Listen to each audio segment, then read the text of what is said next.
One day, Indira came to see the wise sage Makaya. With a humble heart, he said, "Master, please show me a god to worship and a religion to follow." Sage Makaya took Indira to a great hall where each god had been given a chamber of their own. Stopping before the first statue, Makaya said, "This is Bada, the god who will take away all suffering from the world." But Indira shook his head.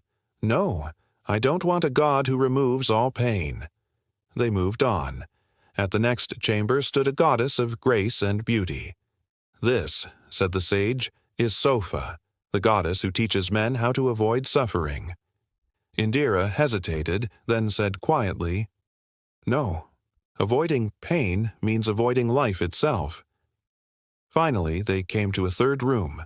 Inside was a wooden cross, and on it, a figure of a man, bleeding and crowned with thorns. Indira's voice trembled. "Who is this god, the one hanging on a cross?" Sage Makaya replied softly, "This is the God of the Christians." Indira stood still. There was something in that wounded face that drew him in, a strange peace shining through the pain.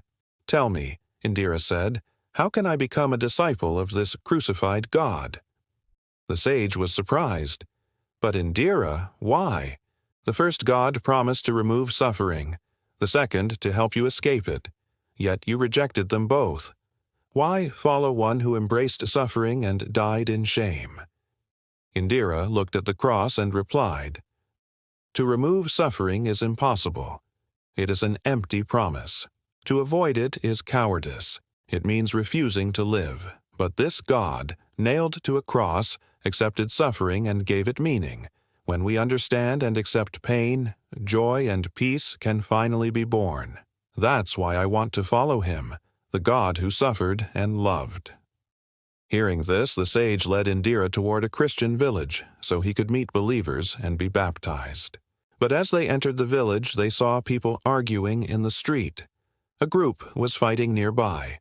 Harsh words, vulgar voices echoed through the air, and on a public wall was written, "Beware of pickpockets."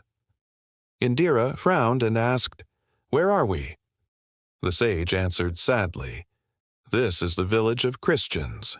Indira stopped, looked back toward the cross in the distance, and whispered, "I still believe in the one on the cross, but I no longer wish to become one of his followers." Then he turned and walked away.